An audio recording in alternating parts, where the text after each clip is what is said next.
Welcome to Springcreek Online. We are glad you're joining us today because we're beginning a brand new series. I'm calling it Jesus Ruins Funerals. In this series, we're going to be looking at the resurrection miracles in the gospel, culminating on Easter Sunday, looking at the resurrection of Jesus Christ. Today, we're going to look at the raising of the widow's son. This is in the Gospel of Luke. Before we get started, would you just join me for a word of prayer? Father, this is just an incredible day to gather around your word, to hear from you, to be reminded, God, of these timeless truths. I pray that today, more than anything, not only that we will learn and be challenged by the message, but God, that we be encouraged, that we would have hope, that we would see you in this story. I pray it all in Jesus' name. Amen. You know, it used to be that funerals were solemn but crude affairs. The dead were placed in a wooden box, lowered down by ropes into a 6-foot deep hole. But nowadays, it's a far more elegant arrangement. When you die, they take you to a beautiful building that employs experts at creating a tasteful presentation of your body. They have makeup artists that try to make you look better in death than you did in life. At least that's what I'm hoping for. The casket is no longer a wooden box. It's now a polished bronze bed with cushions. And as you lay there in that beautiful bed, people come from miles around just to see you. They stand in line to honor you and say all sorts of nice things about you. At the funeral, the preacher talks about your accomplishments and how much everyone loved you. When the ceremony is over, you ride in a limousine through the streets of town where police officers stop traffic for you, and you get to run red lights and no one gives you a ticket. Cars on the other side of the road, they pull over just because you're coming. Then they pull into the cemetery, and instead of crude ropes, they lower your body into the grave using polished silver winches. It's all elegant. It's beautiful. It's really impressive.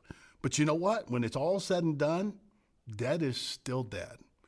It's really one of the harshest realities of life, isn't it? One day you will die. You will die. I will die. Your friends, your family, your neighbors, everybody you know, they're all going to die. Sooner or later, unless Jesus comes back first, none of us are getting out of here alive. You know, sometimes it comes unexpectedly. Sometimes it seems to linger on forever, but it eventually comes for all. Everybody dies. Do you remember the first funeral you ever went to? I do. I was 8 years old. My papa Stewart died. I loved, and I mean absolutely loved my papa. Every single memory I have of him is great. He was the most loving man I'd ever known. He always made me feel like I was the most important thing in his life. I can still remember going to the funeral home and seeing his dead body. It was the most disorienting experience I'd ever had. I'd never had really thought about death before he died. And never in a million years would I have thought my papa would die. He was only 55 years old. It was just too much to me. I can still remember running out of the funeral home to our car parked on the street in front of the funeral home. I fell into the back seat of the station wagon and I just cried my eyes out. I was all alone. I can't remember anyone coming out to check on me. I can't remember anyone helping me make sense of what was going on. Maybe someone did and I just don't remember it, but at 8 years old, I was floundering in my grief. My grandfather was gone and I was devastated. As a result of that deeply wounding experience, I always carried a real discomfort around death. I didn't want to go to funerals. I wanted no part in something that could hurt you so deeply that you'd carry scars from it for the rest of your life. So when I had my first full-time pastorate here in Garland 38 years ago, I really still wasn't prepared to deal with death. I had a small congregation. One of our good friends lost her dad. She was going back home to Missouri for the funeral, so I wasn't the one asked to do the funeral, but because I'd never gotten any real resolution for my own grief, I floundered when it came to comforting my friend Cynthia. Not knowing what to say, I didn't say anything at all. This really hurt Cynthia, as you could imagine. Later, I sought her forgiveness for failing her when she needed me most. Thankfully, she was very understanding and very forgiving.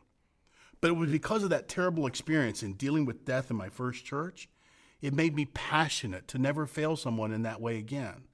First, I knew I needed healing myself because you can't give to others what you yourself have never received. It's impossible to lead people into a healing experience with grief if you've never healed from it yourself. So I learned how to give expression to what I was feeling. I learned how to lean into the process of grief, not just about my grandfather's loss, but many other losses I'd experienced in life but had never grieved. Bottom line, I learned how to help people when they're hurting because that's a path I myself have taken. Grief is good because it heals us from the losses that we can't change. Today, we're going to meet a woman who's going through a major loss and profound grief. I hope you'll be able to connect with her story. It was a horribly awful day, the absolute worst day of her life. And you should know there are going to be days like this in your life too, when you're completely devastated and totally wrecked. But the good news is this: Jesus finds wrecked people. So Luke begins the story in this way. Soon afterwards, Jesus went to a town called Nain, and his disciples and a large crowd went along with him. As he approached the town gate, a dead person was being carried out, the only son of his mother, and she was a widow. And a large crowd from the town was with her. When the Lord saw her, his heart went out to her, and he said, "Don't cry." Now, first, a little background. Jesus had been in Capernaum, which is on the shore of the Sea of Galilee. The very next day, he and his disciples, they travel about 20 miles south to the city of Nain. Nain itself is on the northwest slope of Mount Tabor. It's close to another town called Shunem. Now, keep that in mind because it's an important detail for later. Nain doesn't appear any other place in the Bible. It's an unimportant place. It's 20 miles to Capernaum. It's 6 miles to Nazareth. And just so you know, Nazareth is nowhere and Capernaum is nowhere. So Nain is literally in the middle of nowhere. The first recorded account of this city outside of the Bible is in the year 380 AD. A woman named Etheria visited the Holy Land as a pilgrim. And she wrote this: "In the village of Nain is the house of the widow whose son was brought back to life, which is now a church, and the burial place where they were going to lay him is still there to this day." So where I'd like to begin is by giving you some cultural context. First, let's look at first century funeral rites. The Jewish custom was to bury their dead on the same day they died. Cemeteries were always situated outside of the city walls, and the time of burial was almost always at sunset. The coffin would have been carried on the shoulders with the face of the dead person exposed. Now, when you read the word coffin in this verse, don't think of a wooden box. They didn't use wooden boxes back then. This would have been an open coffin, most likely a long wicker basket, but without a lid or covering to it. Every funeral processional would have been led by a group of professional mourners. These people were actually paid to mourn alongside the family. And here's the deal: even the very poor were required to have them. There's this ancient Jewish book. It's called the Kedaboth. And in that chapter 4, verse 4 of that book, it says, "Even the poorest in Israel should hire not less than 2 flutes and 1 wailing woman." So these folks would have been there and been paid to be there. They were the funeral experts of their day. This is the precursor to Restland Incorporated. They would tear their clothes. They would throw ash on their heads. They would play sad songs on flutes and cymbals. They'd be very loud, very vocal in their expressions of grief. The idea behind this custom was the sound of the flutes and the professional mourners would keep the noise level so high that the bereaved wouldn't have to feel embarrassed about giving full vent to their feelings. Now, in our culture, if you're driving along and you see a funeral processional, you're supposed to pull over out of courtesy until the whole processional passes. In Jesus' day, if you cross paths with a funeral, you were obliged to join it. So that's the cultural context. And with that in mind, let's look more closely at the story itself. I call this next point, Tears That Touch the Heart of Jesus. So in verse 13, the Bible says, "When the Lord saw her, his heart went out to her." That same verse in the Message Bible says it like this: "When Jesus saw her, his heart broke." So Jesus felt great compassion for this widow. The Greek word for compassion is splagnitzomai. This Greek word means the stirring of the inward parts, literally the twisting of the intestines. Every time it's used in the Bible, the emphasis is not just on the feeling of compassion, but the action of compassion, which means compassion always involves action. Compassion is a very visible thing. Genuine compassion involves interrupting our schedule and spending our money. It's seeing a man without food and giving him food. It's seeing a person begging for love and giving them love. It's seeing someone lonely and giving them company. It's not just feeling the need, it's meeting the need. The truth is, most of us tend to give ourselves fairly high marks in the compassion department because we feel strong feelings for people in pain. But if your compassion never moves you beyond feeling sorry for people, it's not really compassion. That's pity that you're feeling. Because compassion is not a spectator sport. It's more than just noticing or feeling. It's doing something about the need. In other words, compassion is something you do, not just something you feel. Now, it's interesting, both the Hebrew and Arabic words for compassion are quite similar. It's the word Raman. Etymologically, they're both connected to the word rechem, which is the word for womb. So what's that tell you? Well, the compassion Jesus feels is like the bond a mother feels for her child. It's saying that Jesus was moved deeply at his core like a mother would care for the child she carried. Someone has said, compassion is your pain in my heart. So when Jesus feels compassion, he's going to do something about it. So what do we know about her? Well, for one thing, she's already been to one funeral, hasn't she? Because she's a widow. At some point, her husband died, maybe even recently. Now what's happening? She's burying her son, and not just her son, her only son. You know, there's a psychological journal that's featured an article on the effects of death, the death of a child, especially on parents. Listen to this brief summary. Each year, over 50,000 U.S. children die. The death of a child is one of the most painful events that an adult can experience. Furthermore, because the death of a child defies the expected order of life events, many parents experience that event as a challenge to basic existential assumptions. Now, the word the Bible uses here for son is a word used to describe a young man between the age of 25 and 35. So her son is not a child, he's a grown man. Still, it doesn't matter if he was a boy or a man. Children aren't supposed to precede their parents in death. But this also means she's an older woman and not a young mom. So get this. There's so much in this story you'll miss if you don't understand the culture of the day. In that day, the son would grow up to look after, to care for his mother. He would love her. He would provide for her. He would care for her in her advancing age. This son was likely already doing that for mom because his father had already died. Kids were the health care plan, the Social Security safety net, and the retirement plan all rolled into one. It's still that way in most of the developing world. So both breadwinners in her life, her husband and her son, are now gone.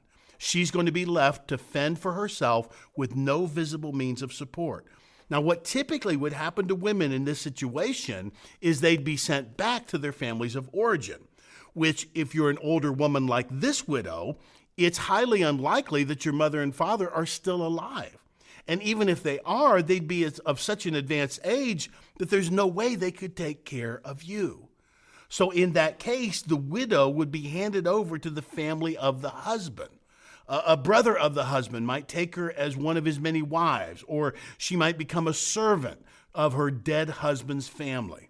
On top of all that, she can't even inherit her husband or son's land, cattle, or valuables.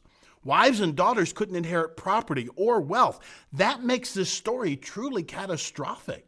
What I'm saying is this woman was wrecked emotionally, socially, economically, in practically any way you could imagine. Her life has been completely and utterly upended. Now, just losing a child would be devastating enough, don't you think? I mean, I've done hundreds of funerals, and a good number of them for kids. I've done funerals for 2 different children who died of meningitis, a child who suffocated at her father's side because he fell asleep in the recliner with the baby on his chest. I did a funeral at Parkland Hospital's chapel, because the mother and the baby were in a car accident. The baby died. The mom had to be wheeled in on a gurney to attend her daughter's funeral. And I've done far too many funerals for young people who ended their own life. There's nothing more difficult than the death of a child, even an adult child. It's not the way it's supposed to be. Parents aren't supposed to outlive their kids. So maybe now you're beginning to understand that this woman has been plunged into a level of grief that few people in life will ever experience. and Jesus came to her. I love that. We don't see her asking for Jesus. Jesus comes of his own accord. He goes out of his way to get to her. I mean, he's walking with his disciples. This large crowd is following them. They all want Jesus to stop. They all want to ask him questions. They want him to pray for them, to meet their needs, to heal their illnesses. And instead, Jesus moves resolutely toward Nain. He's got to get to Nain so that he can get to this woman. Jesus seeks and finds wrecked people. Now, what had this woman done to deserve this act of compassion and love? Absolutely nothing. She had nothing. She'd done nothing. She believed nothing. In fact, she doesn't even say a single word during this entire encounter. Not a word. But Jesus walks up to her. She's sobbing. Her clothes are torn. Ashes cover her face. She hasn't eaten since her son died. She's a mess. And Jesus steps into that mess. And here's what happened next. Your cry for help has been answered. The Bible says when the Lord saw her, his heart went out to her, and he said, don't cry. Jesus tells her, don't cry. The word here is klio. It's not just the shedding of a tear, it's keening. You know what keening is? It's wailing. It's loud. It's over the top. It's inconsolable crying. She's utterly without hope. She couldn't imagine what her life will become. This is what happens when grief piles on top of grief. No sympathy or kindness can even put a dent in this kind of ache. Friends may have tried to help her to feel better. They may have given her hugs and casseroles, but still she wails. Now, when Jesus says, don't cry, at first, these words seem out of place. I mean, if there's anything we've ever been taught that you should never say to someone who's grieving, it's don't cry. Pastor Ken Geyer says these words are not out of the textbook on pastoral care. And we've probably all done this at some point in our life. We've said to someone grieving, don't cry. Honestly, sometimes we say it because their crying's making us uncomfortable. In fact, I've even heard people say, if you don't stop crying, you're going to make me cry. In other words, I need you to stop so I don't feel bad. It's a very selfish thing we say to the grieving. But you see, there's another reason for saying don't cry. Remember when your kids were really little and they got hurt and you heard them cry out? You immediately stopped whatever it was you were doing. You ran out of the house. You rushed to get to them as fast as you could. And when you got there, you said, don't cry. And what you meant by that is your cry for help has been answered. You can stop crying now because I'm here. Everything's going to be okay. I believe that's what Jesus was saying. I'm the answer to the cry of your heart. I'm here now. Everything's going to be all right. Because Jesus intends to do something about her tears. Her tears were not in vain. Cynthia Campbell, she's the president of McCormick Seminary. She made an interesting comment about this passage. She said, resurrection is a sign that God not only prefers life, but has the power to make good on the promise that life will prove stronger than death. I love that. God prefers life over death. So picture this. At the gate of the city called Nain, two crowds meet. There's a parade of life, which is Jesus and his disciples, and a parade of death, which is the dead man, his mother, and the grieving crowd. The question is, what's going to happen at the intersection of life and death?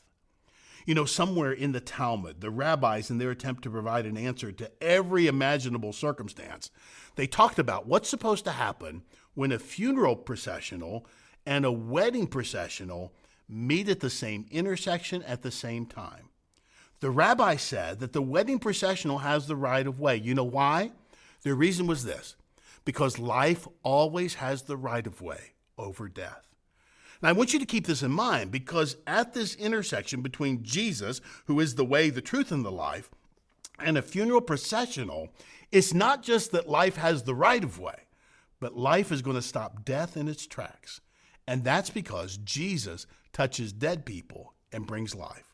So listen to what happens next. Then he, Jesus, went up and touched the bier they were carrying him on, and the bearer stood still. He said, young man, I say to you, get up. The dead man sat up and began to talk, and Jesus gave him back to his mother. Now, the first thing we notice in this encounter is Jesus just walks right up to the funeral processional, lays his hand on the casket, and stops the processional. Of course, religious folks would tell Jesus, you shouldn't be doing that.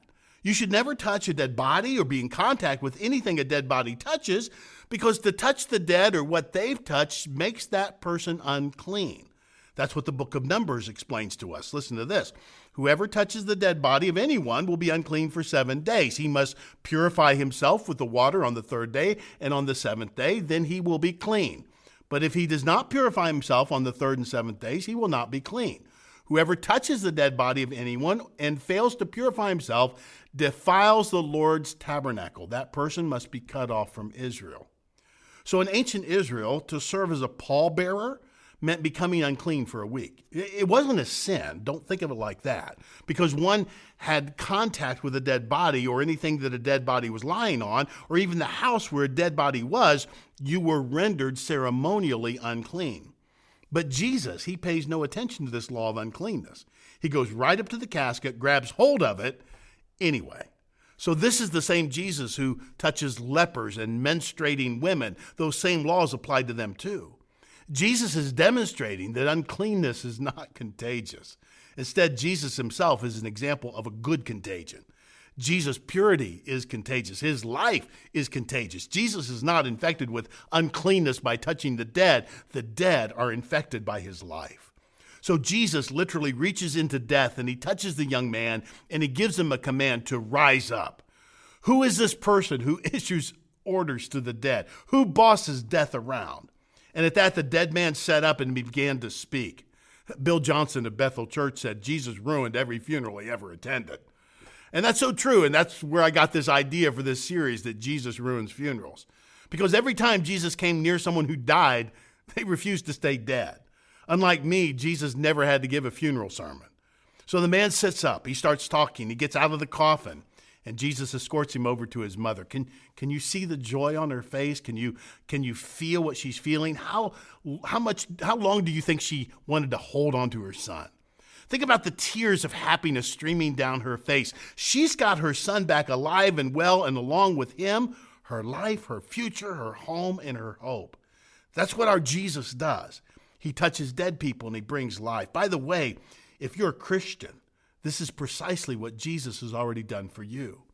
The Bible says this: God, being rich in mercy, because of the great love with which he has loved us, even when we were dead in our trespasses, made us alive together with Christ. You see, what the Bible teaches in Ephesians is because we're sinners, even though we're physically alive, we're spiritually dead. Spiritually, we're in the same condition as this young man. We're dead. We don't seek God. We don't find God. He finds us. This man was not crying out for help. This man was not seeking Jesus. This man was not running to Capernaum to get Jesus to heal him. This man is dead. He does nothing. He says nothing. He seeks nothing. And still Jesus finds him. This miracle also demonstrates that faith is not required for a person to be healed, because dead men don't have faith. No comments are made about his mother's faith. In fact, her wailing, her keening tells you how hopeless she was feeling. Besides, she never says a word in this entire encounter. But that's how salvation works. You and I are dead in our sin, absolutely dead. And Jesus finds us. He reaches out to us. He touches us. Jesus gives us spiritual life. Anyone who's a Christian has experienced this. I experienced it at the age of 13. I went from spiritual death to spiritual life. Jesus reached down into my spiritual death, and he touched me. That's what he did. And you see, this touch doesn't make Jesus unclean. It makes me holy. He infuses me with his life. David Gooding wrote a book called According to Luke, and in it he writes this: physical healing is always a shadow of the reality of the spiritual healing our world needs through Jesus Christ. So a big part of the reason this miracle is here is just to teach us this truth, that apart from God, we're dead. Yet God seeks us in our condition, touches us, and makes us alive in him. There's always more to miracles than meets the eye, which leads us to the most important point of all. Jesus is the greater risen Son. Did you know that there are 37 recorded miracles of Jesus in the Bible? 37 times that Jesus did something inexplicable, that you couldn't explain it in any other way, and apart from that God had powerfully acted. And of course, the writer of one of those Gospels, the Apostle John, tells us this: Jesus did many other things as well. If every one of them were written down, I suppose even the whole world would not have room for the books that would be written. But of all the miracles we know about, those that were written down, surely the most extraordinary, the most astonishing, the most amazing were the 3 times Jesus gave life back to someone who was dead, which is what we're looking at in this series. 3 times when Jesus refused to accept that death was irreversible and final, and instead gave someone another chance at life.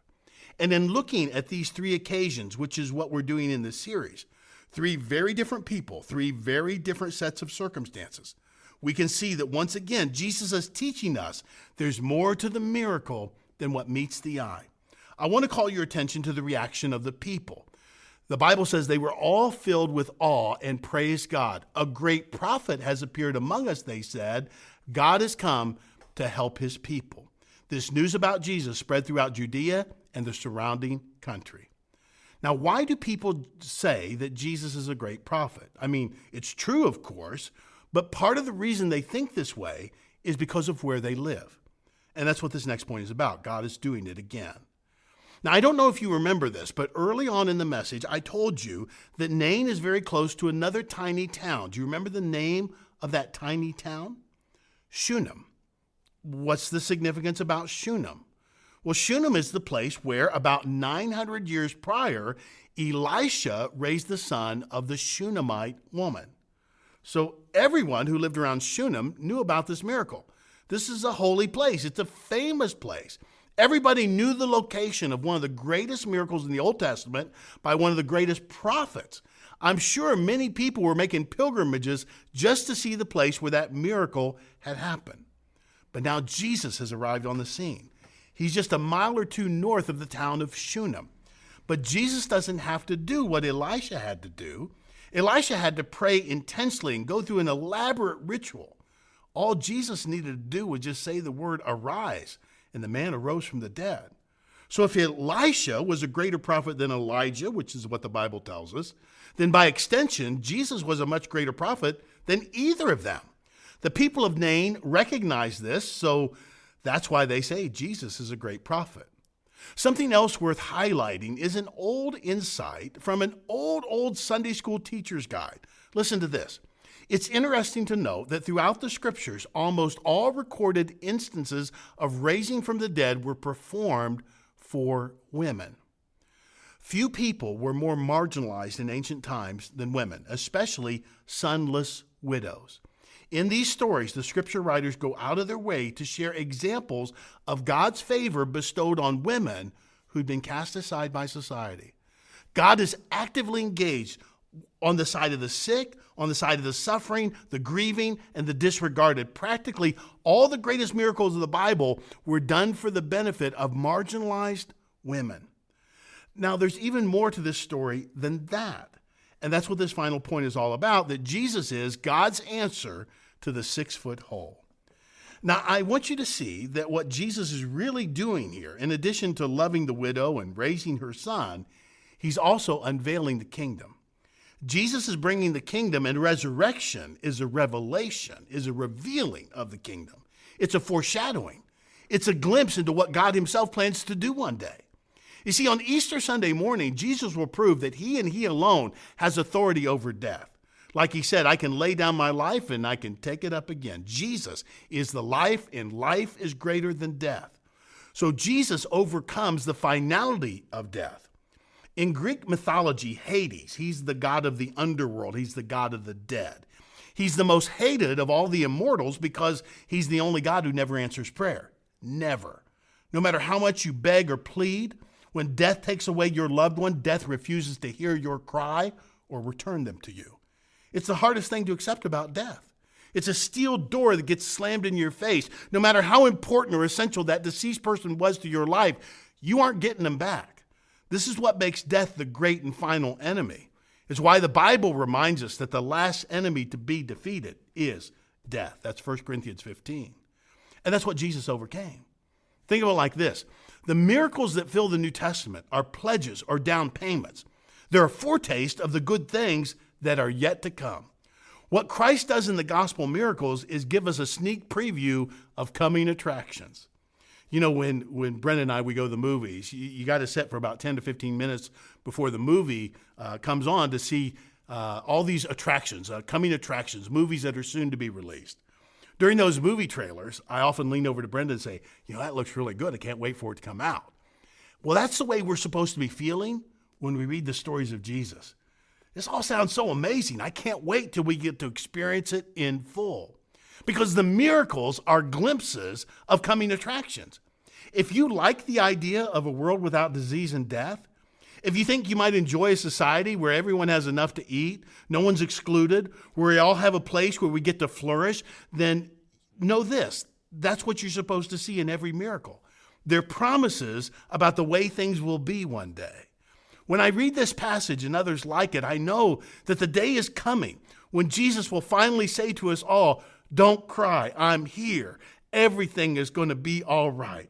The comfort he gave to this widow points to the day that's coming when all the injustices, the futility, the hassles of life will be no more. When I read this story, I know that a day is coming when what I experienced 54 years ago as an 8-year-old boy staring at my 55-year-old papa dead in that coffin, trying to make sense of it all of that will be reversed. No longer will anyone have to go through that pain again.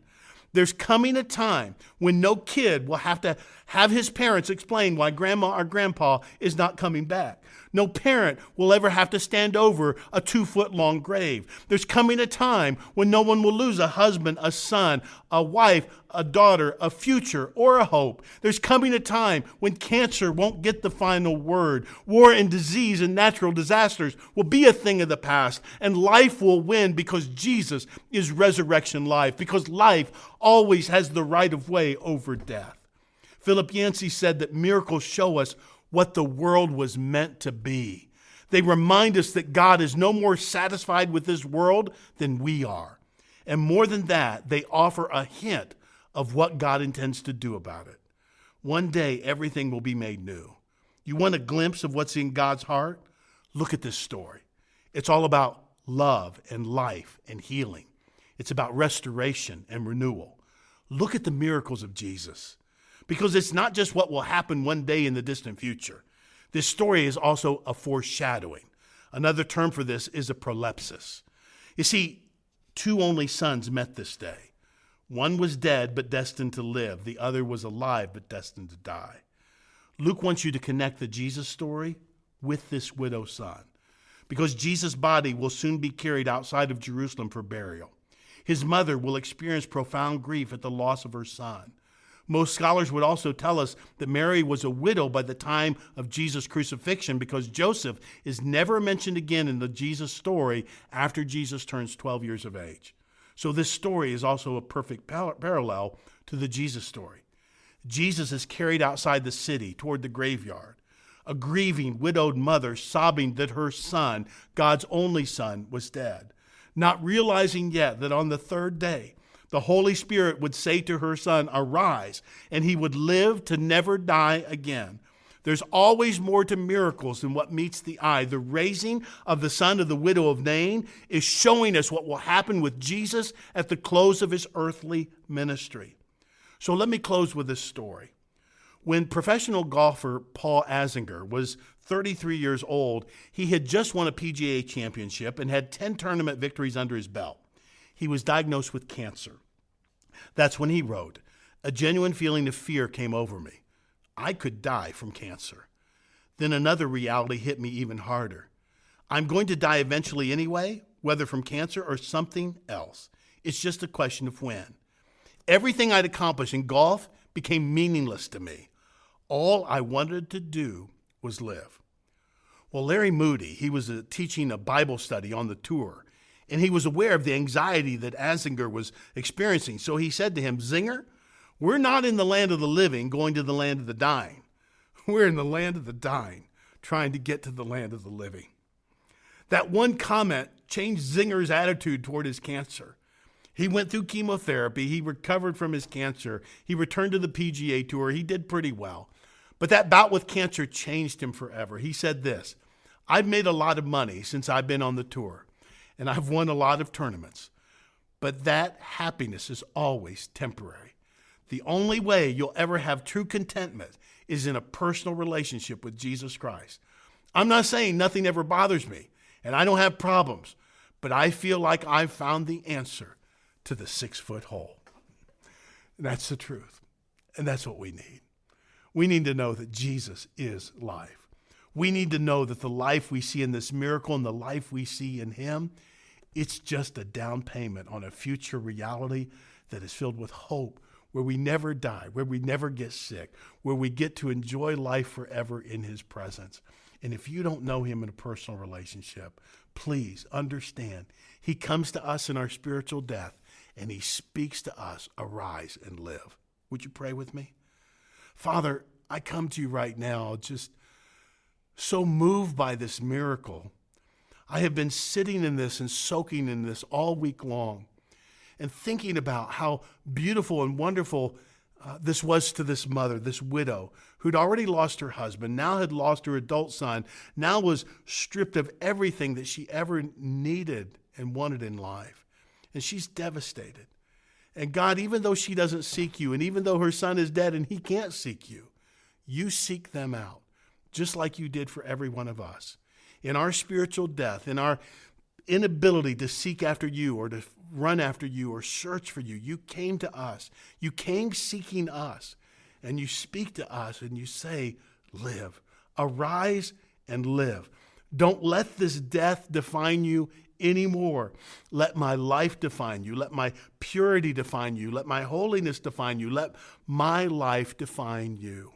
And so, God, I pray for anybody and everybody who may be listening today, who may have been around church or never been around church, but they hear this story of a God who loves them like no other, who loves them where they are and exactly as they are, that God, you come to us in our brokenness, in our spiritual deadness, and you speak life to us.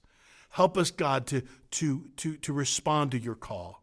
Help us, God, as you're calling us to yourself and we feel ourselves drawn to this spiritual life, even though we don't understand it all, even though there are many things that are a mystery to us. What we do know, we want. And so, God, that's how the spiritual life begins, by claiming what we do understand, what we do know. And so, God, I give you my life. I give it to you lock, stock, and barrel. I want Jesus speaking his life into me. That's what I pray for someone today, that they would simply surrender to Jesus' pursuit of them. And God, for all of us who are already believers, who know, God, this amazing miracle that Christ has spoken his life into our life, then God, help us as we spend this time thinking of Jesus and centering on Jesus leading up to Easter, that we see these many miracles we find in the Gospels as down payments on a future reality that is our sure and certain inheritance. That God, one day life will not be like this anymore. It will be better. It will be great. It will be perfect. It will be everything we've ever wanted, because God, you have the life to make it so.